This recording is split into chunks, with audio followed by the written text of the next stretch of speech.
พามาหน่อยมากินข้าวขาหมู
โอ้คำใหญ่แท้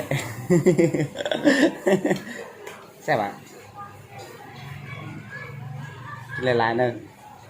เบิ่งนางกินเป็นตาแซ่บตาแซ่บ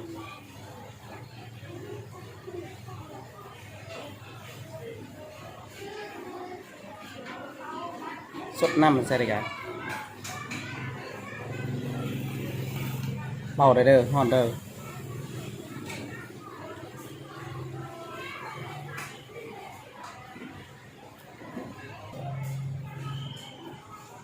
จะได้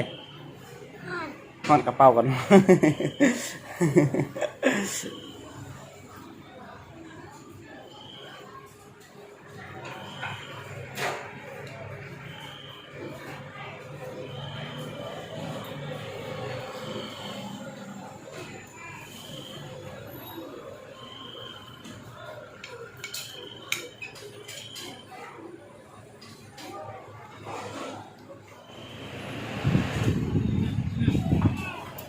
ลำย่อยเนี่ย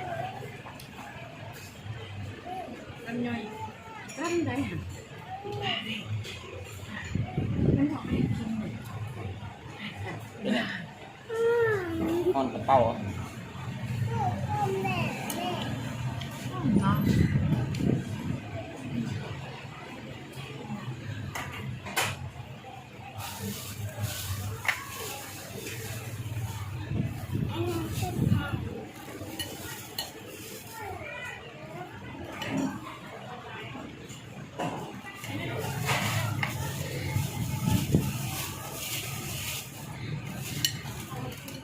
ขอบใจเบิ่งแล้วฝากกดไลค์กดแชร์ให้เด้อ